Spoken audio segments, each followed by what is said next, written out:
Hello, and welcome to the Divorced Dadvocate, divorce support for dads, where we help dads create a healthy and less traumatic divorce. My name is Jude Sandoval, and I'm your host. I created this podcast and the Divorced Advocate community as a result of my own high conflict divorce, and because you as a dad deserve all the resources necessary to thrive through this challenging time. I encourage you to check out our website at thedivorcedadvocate.com, where there are resources that correspond to this episode, as well as free access to our membership community, where you will find live meetings, free workshops and courses, private discussion groups, and more. And now, on to this week's episode.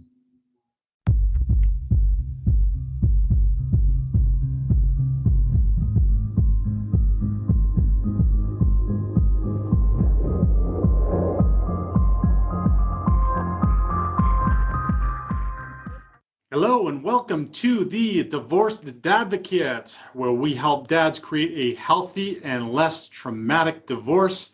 My name is Jude Sandoval and I am your host.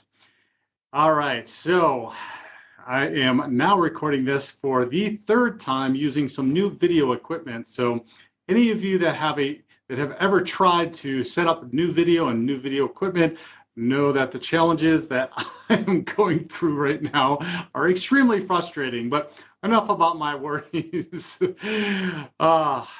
Just crazy. Anyway, so today we are going to be talking about navigating the holidays when co-parenting after divorce. Talk about frustrating, right? Or challenging, or both. That can be very, very tenuous, sometimes at best. But we're going to talk about some tips on how to deal with that, how to mitigate it, and most importantly, how to put the kids first in your hearts and minds in doing that, and model a better way of doing it and a better way for them through this challenging time. Before we get into it, a couple of show notes. The first being that we have the Divorced Dadvocate app coming out in a couple weeks or less, I'm told. I'm extremely excited about this because it's going to have all of the Divorced Advocate resources in one place for you. So if you're just listening to this for the first time, or you're just listening to the podcast, or you don't watch the webcast, or you haven't been on the website or done the divorce quiz or to one of the classes, try to get plugged into the Divorced Advocate community. We've created it to give you an opportunity wherever you're at or whatever your needs might be to have articles, workshops, classes, group meetings, private coaching, wherever you might be, whatever you might need, there's something for you to help you through this. You don't have to do it alone. There are literally millions of men across the world that are going through this right now. So get plugged in. Also, second show note is the divorce quiz is still up. It's at the website under the divorce quiz tab, or you can go to thedivorcequiz.com. It's going to take about 10 minutes, but I promise you it's worth it. It's going to help you gauge where you're at during or after your divorce compared to others who have gone through divorce. And it's a phenomenal tool to help you see where you're at mentally and emotionally. And if you take the quiz, I have a free offer that you can sit down with me. We can review the results of that, or we can review the results and talk about what you've got going on in your divorce. So please take advantage of that. It's a great tool, and get plugged into the community. All right. Navigating the holidays when co-parenting after divorce. Splitting the holidays can be absolutely emotionally wrenching and just very challenging. I know I found it to be that way. Holidays can be challenging and emotional already. Going through this change and this transition makes it a little bit more emotionally and mentally challenging too. So depending upon what your situation is, you may be in going through the divorce, in which case you may have already just agreed to a temporary situation. You may have gone through court and had temporary orders for what the holiday arrangement will be. Or if you've already gone through your divorce, you have either decided and agreed through the parenting plan, or the court has ordered through the decision in your hearing what the holiday plan is going to be. Now, that can be a couple of different ways. One can be that it is splitting the holidays one year where you have your kiddos for the holiday, and then the next year your ex has the kiddos for the holiday, or vice versa. So that's one way that it can be done. Or you can have a more specific plan that has a very specific way in which you do it. Maybe 10 days, like for instance, mine is set up that it's one parent one year has 10 days through the Christmas break, and the other parent has the remaining days, so it's 10 straight days. And then if the parent who has the 10 straight days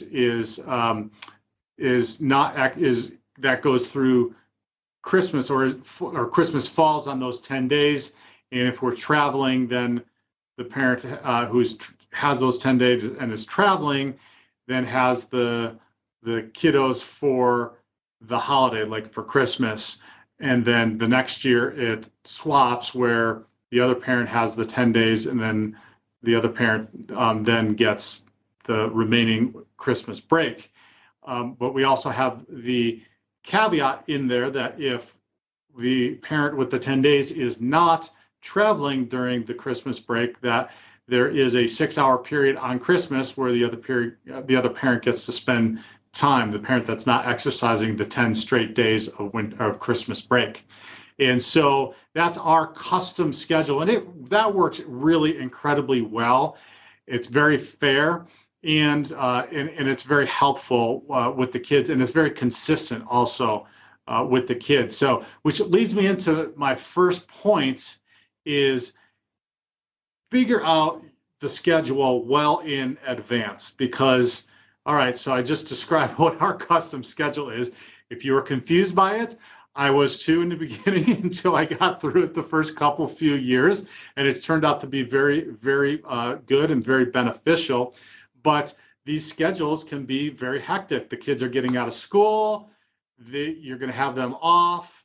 You're going to have to take care of them, feed them, cook dinner. You're probably still working. Also, I know I am, and most of us are. And then you're planning for the holidays. You might be planning travel. So it's very, very hectic time of year already without having to coordinate a new and different schedule. So make sure to plan in advance and plan down to the minutes with your ex or soon to be ex, how that is all going to pan out, and how you're going to do the transitions, where the transitions going to be happening, who's going to be picking up, who's going to be dropping off, what those times are. Try to be real specific around what that is going to be.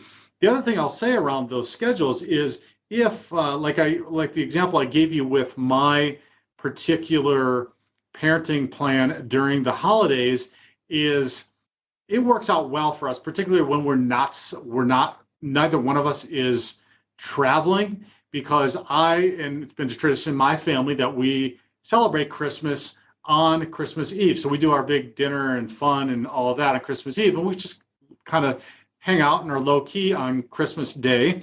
And my ex's family celebrates on Christmas Day, and so they get together and they do their celebration, their presents and everything on Christmas Day. So it complements each other. So it works out really, really well. And my point being is, if you have some of those traditions, if you have some of those things that might work well, that are going to help ease this transition, attempt to, and again, like not all of us can do this, but attempt to do that and keep some of these traditions and keep some of what you've had going on, if you can, through this transition, because it'll help the kids, and it'll help ease this challenging and very uncertain time with the kids through this. If they have some things that they're used to and some traditions that they might be used to, that they're continuing to go through. It's obviously going to be very different with two different households and celebrating potentially in two different ways at two different times. But if you can keep some of those, then that will be very beneficial.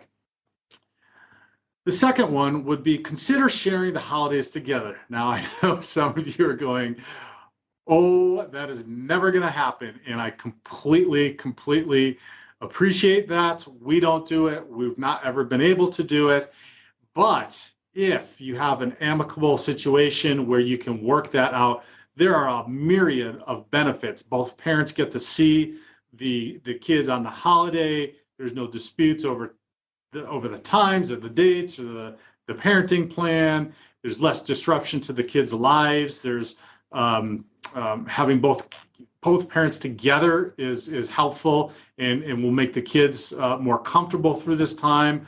You'll continue to make family memories, and you'll be sharing the idea that you're still family, even though you might have separate households, and that's important too. So if you can do it, and there are a lot of divorced or divorcing couples that can do that, that would be a fantastic, ideal way to do it. So try it out if you can, or if you're even semi-amicable.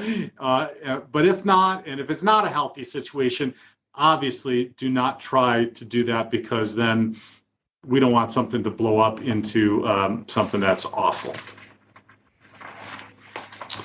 Next, number 3 is coordinate gifts. Now, this might seem silly, but it will provide an opportunity to, again, demonstrate and model for your kids doing something in, let's say, the spirit of the season for the kids, or in the spirit of how you should be conducting yourself in this season, to where you want to be able to both provide the kiddos with thoughtful, nice, memorable gifts. And if one parent has parenting time on Christmas and they go out and they just buy all the nice gifts that are on the kids' Christmas list, and then the other parent is left without an opportunity to do that, you haven't coordinated, or maybe you did buy something but they already got it at the other parent's house, it just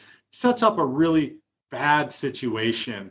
And so if you can take that time, and I'll tell you the way that I have tried to do this is, but my kids are a little bit older now, and yours might be too, but having them write their list to Santa Claus. And so that was really beneficial, because then I could do that, and I could then send that to my ex, and then we could say, oh, okay, well, you're buying this, or she'd say, I'm buying this, and so I would know, and she would know who's buying what, and then we wouldn't duplicate gifts, but then we'd also be able to plan thoughtful and nice things for the kiddos. So try to do that. It takes some communication, open lines of communication, but it's highly beneficial. And again, we're wanting to put the kids first, and their thoughts and their feelings first, and this goes a long way in doing that. Number 4, set expectations. And this one is along the lines of helping the kids with the transition. This is an incredibly uncertain time for us, right? Well, this is equally, if not more, uncertain for the kids, because it's going to be a whole new time. It's going to be a whole new way of celebrating the seasons. It's going to be different households, potentially different travel, different traditions, all kinds of different things. And it's a little bit uncertain and unsettling for the kids. So if you can make sure to communicate specifically to the kids what the plan is, that helps to keep them feeling safe and secure in this process. And not only communicating it, but also communicating that you're comfortable and happy with the plan. Even if you're not 100% happy with the plan, being positive through this challenging time is modeling something that is really beneficial for the kids, to see you being positive, definitely not bad-mouthing the other parent, because, and we've talked about it before, but I'm going to emphasize it again, our kids derive part of their personality from both parents. No matter what behavior your ex has exhibited to you, our kids derive part of who they are from both parents. So bad-mouthing them is it is bad-mouthing your kids. So make sure to do this in a positive manner. Derive whatever little positive you can from it. If there are only little positives, it makes sure to convey those to the kids, because the last thing you want them feeling is sad or guilty through this process, especially the first time or the first few years through this, until they get comfortable with this. And trust me, they will get comfortable with it, because mine, after a certain time, said, "Dad, you know what's great about divorce?" And I said, "What?" And he said that we get to celebrate the holidays twice.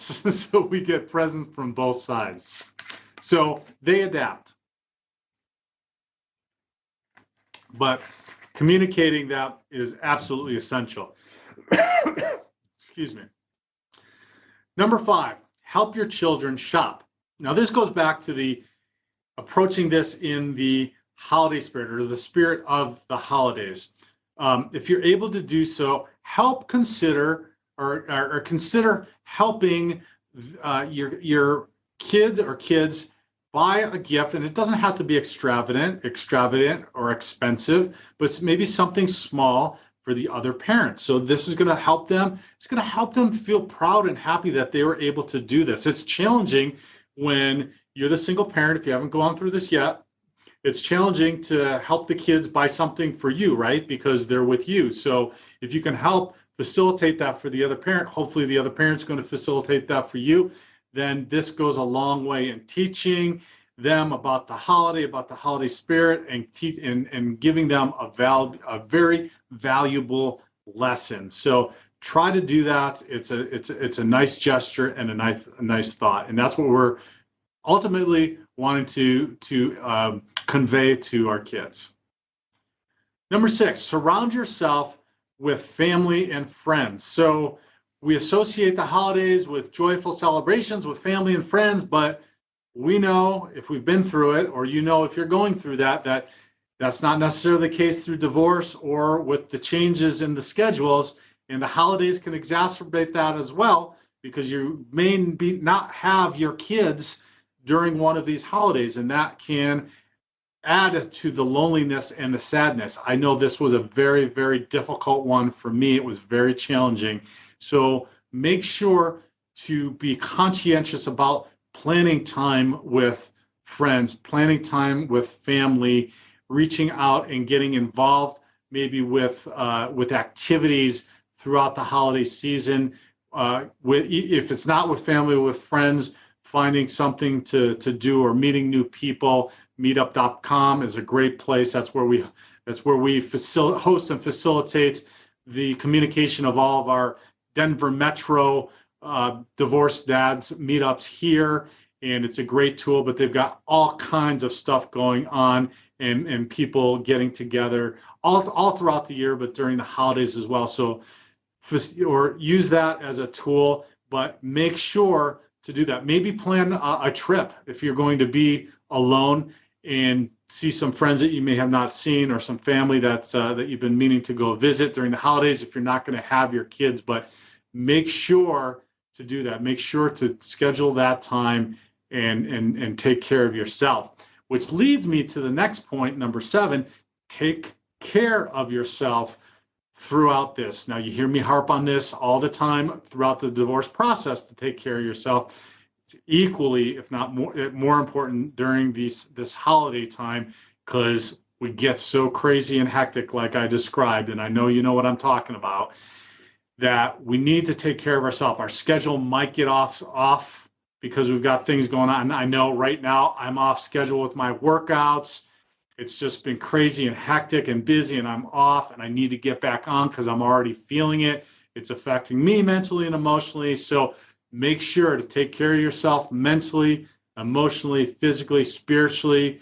Make sure you're exercising, getting rest, eating right, because we overindulge, at least the Italian in me overindulges during this time period, but eating right, eating healthy, and doing what you need mentally and emotionally, whether that's therapy, groups, getting together, meeting with friends, meeting with family, taking care of all of those things, because the old adage, it's not an old adage, but the adage is, if you don't take care of yourself first, you can't take care of anybody else, and your kids really need you through this holiday season, which also leads me into the last point, which is plan an alternate celebration. If you don't have your kids on, let's say, Christmas, still celebrate Christmas, even if that is going to be on the off weird Saturday before the holiday or after the holiday. Make sure to celebrate it, because what you're doing is you're starting to build some of your own traditions, but you're also then making them comfortable in that you are still recognizing the traditions, you're recognizing the holiday, and you're taking the effort, the time and the effort to spend it with them in celebration. So that's going to make them feel comfortable. It's going to ease their transition, and it's going to, again, help them feel safe and comfortable and secure with you in doing that. So make sure to plan alternate celebrations with them as well. All right, those were my 8 tips for navigating through the holidays when co-parenting after divorce. Let's quickly review those. The first, figure out the schedule in advance so there's no surprises and you can just breeze through the holiday and enjoy it like Elf. Number 2, consider sharing the holidays together. Many of you can do that. Some of you can't. There's huge benefits to doing it if you can. Number 3, coordinate gifts. This is helpful in allowing each of the households to celebrate and put the kids first and give them thoughtful and memorable and nice gifts. Number 4, set expectations. This is going to help ease the transition for the kiddos, help them feel comfortable with the transition and the newness of the 2 different households and celebrating the holidays separately. Number 5, help your child help your child shop. And this goes back again to keeping in the spirit of the holidays and modeling for them some positives in a very challenging situation. Number 6, surround yourself with family and friends, or if you don't have family and friends, get involved during the season. Don't stay by yourself. Don't isolate. Get out there and reach out. Reach out to the divorce advocate community. There's information in the show notes below for getting involved, or go to the website. You can always directly reach out to me, and there's a myriad of different places on the website and all of the links in the show notes that you can do that. And number 7, take care of yourself. The hectic time, schedules get off. This is a new time. You may be creating a new schedule, but make sure mentally, emotionally, physically, spiritually, you're doing the things that you need to do for yourself so that you can take care of your kiddos. And lastly, plan the alternate celebration. Stay celebrating, stay joyful, stay positive. It can be challenging, but again, we're modeling for our kids. And again, I say this, there's no better way, there's no better circumstance that we're going to experience in our life that can assist us in modeling through an extraordinarily difficult time period than during this divorce. And modeling a positive through this can be challenging, but there's no better way to show the kids how to do this through this divorce and through this holiday season, which can be an ever increasing or challenging situation on top of one that's already incredibly difficult and challenging. And so I know you can do it. I do want to finally say that I can empathize, I can appreciate how challenging this might be, how deeply sad and how deeply upsetting and emotional this time of year can be, especially if you're without your kids. It was for me. I remember being upset and crying for what seemed like hours and hours during holidays. And so just know that you're not in this alone. There are other men that are going through this, millions of us throughout the world that are without our kids. reach out. Please reach out. You don't have to go through this alone. As I said, there are all kinds of, if you're listening to this, go to the website. There's blog posts, there's articles, there's a webcast. If you're watching this, there's the podcast. There's all kinds of resources, but utilize the resources. Schedule a time with me if you just need somebody to talk to. There's free resources. There's group meetings. There's paid meetings. There's individual coaching. It's the way the divorced advocate community is set up to allow you the opportunity to get the resources that you need to get through this. And so if you're struggling through this, keep through it. I promise it will get better in the future. And if this is helpful to you, please share it with another divorced or divorcing dad. Like us, comment, share on social media. We have grown exponentially through this year. 2022 is going to be awesome with the app coming out. We've got a new platform that is holding our CRM and everything that's getting developed. This next year is going to be amazing, and we're going to be helping more and more dads. So thanks for listening. God bless. I'll talk to you next week.